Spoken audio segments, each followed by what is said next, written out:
I'm back. Not that anyone cared, but I care because I'm out of that hellhole that we called Vipassana. It wasn't too bad. There was a lot of valuable things you can learn. But for the last 10 days over Christmas, I've been waking up at 4 a.m., meditating all the way through to 9 p.m. You get 3 breaks, about an hour and a half long, and 2.5 meals. So fruit for dinner. Anyone that knows me, they know mornings suck. Food is also a guilty pleasure of mine that I eat in large quantities.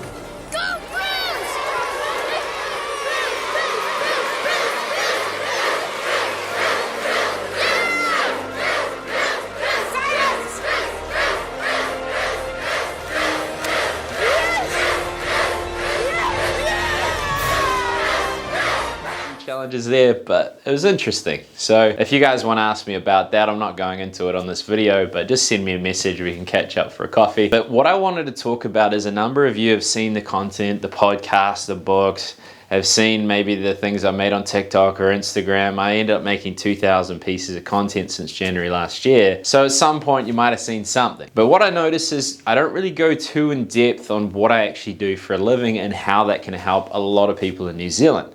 And what I do is I'm a financial planner. People sort of get a general idea as, okay, it's someone that plans around finance, but what they don't actually, I guess, get into is the benefit of having a financial planner, and sometimes you don't need it if you're that sort of person. But one of the biggest things we do from a day-to-day is retirement planning. So I wanted to walk through a few things so that you can start thinking for yourself and start planning for your retirement, because a study they did in around 2016 found that 60 to 70% of the population over the age of 65 lived on less than $40,000 a year as a couple and less than $30,000 a year as an individual. So not much money, and if you don't want that to be you, maybe you're like my nana, she managed pretty well on it, but a lot of us struggle on that sort of income. So we want to start getting that plan started, and just like any plan, it ties into your vision, your values, and your goals.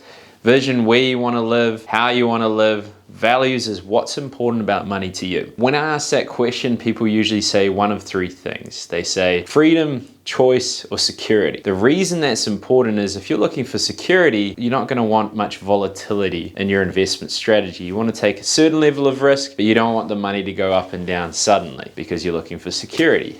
If you're looking for choice, then you're going to need a certain level of flexibility in your investment strategy so you can take money out when you need it. So all these little small parts that don't seem too important are very important in the grand scheme of things. And the next thing is goals, and I don't need to go into that because we all sort of have an understanding, but the goals are important because it's going to help structure your affairs and how you need to think in terms of putting together a financial plan, because in retirement you're going to need to fund your lifestyle with no income for the next 25 to 30 years. So you're going to have that rigid plan that takes everything into consideration. The other thing to think about is around families. A lot of people we see, unfortunately, is money does start to corrupt relationships, especially in a new relationship, and that's becoming more the norm than the exception. So for example, if you were in a prior relationship, you built up assets, and then you get in a new relationship and you've got kids, the way you may structure your assets could lead to your kids missing out. We had a client, sadly, we didn't pick up on it early enough, where what they were doing was they were using a trust to contribute to the buying of a house in terms of contributing to the mortgage. So over time, the trust became a part owner of that asset. So the person, once they passed away, the trust meant that that person didn't have the freedom to make choices with their asset. So you actually want to start thinking about the holistic family sense. Do you have children that are going to potentially need help to get into a house? Do you have parents that are going to need to be financially supported through retirement? What about when you go into a rest home? It usually costs around $1,000 a week to fund that. Are you going to have sufficient resources to be able to do that? So those are all sort of holistic things just to be aware of, and it incorporates in your plan. So that's around estate planning. The other thing is you want to think about is having joint accounts if you're in a relationship, because if one of you passes away, it's going to be very hard for that person to access the money. It'll go through probate, it'll take some time. So what you want to think about is having joint accounts. The other thing is enduring powers of attorney. So that's basically someone that can make a decision about your health, about your finances. So it's worthwhile having that conversation early, because once a person lose, it's called testamentary capacity, once they lose the ability to sign over such rights, then it puts you in a really tough position. So you want to start thinking ahead of that. The other thing is wills. You want to update them every 5 years. It makes sense, but we all don't think it's going to be a problem until it is. And sadly, so many people I come across have partners or people in their family that pass away too soon and unexpectedly. So you want to start having that conversation. The other thing is you want to start looking at insurance. So as you age and you're approaching retirement, you probably don't have dependents, so you may not need life insurance. You may not need income insurance because you've got a buffer of savings as an emergency fund. Usually 3 to 6 months you always want to have in your account in the case that you lose your job. So insurance, the main thing is health insurance. So in New Zealand, the system for accidental injuries that are serious, there's a great system. If you want to change your knee or replace your hip, there's a never-ending revolving waiting list that's not too crash hot. So you want to have that health insurance as a means to help you get a new knee or a new hip.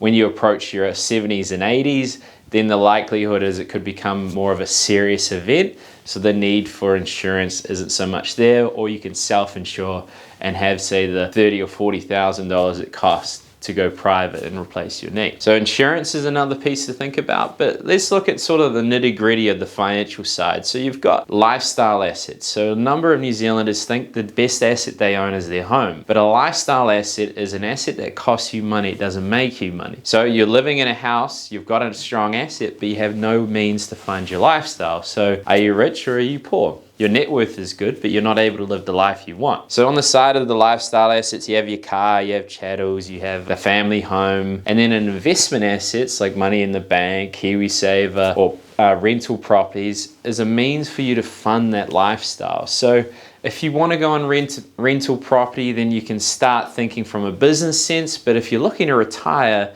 and you don't get joy out of such an arrangement, you really want to start considering more of a passive approach, because that's actually retirement. Retirement isn't taking on more responsibilities, we call it retreating. It's about doing what you want, not necessarily things you have to, because your finances are sorted. So what we take into consideration with that is you're going to need, as I say about the values, and you're going to need a flexible investment approach to help with the unexpected expenses. So you want to be able to take money out of it. The other thing, it needs to be diversified because you don't want to have a risk of losing all your money. The other thing is you want it to be liquid. So it's all very well, a lot of us talking about, oh, my new Sharesies account, I'm making so much money, but you don't actually realize the gain or the loss until you sell it. Something's only worth what people are willing to pay for it. So that's what we do. We start structuring it in such a sense that you're able to tick those boxes, you're able to take out that money. And the final most important thing you need to answer is, how much is your lifestyle going to cost? So you're going to have a pension that's going to fund $32,000 for a couple after tax, around 22 grand after tax for a single. So you're going to have to fund that gap. So let's say you want $60,000, you're going to have investments that are going to fund that $60,000 for the next 30 years. And if you're not sure how to do that, that's a big part of what we do, but at least I hope that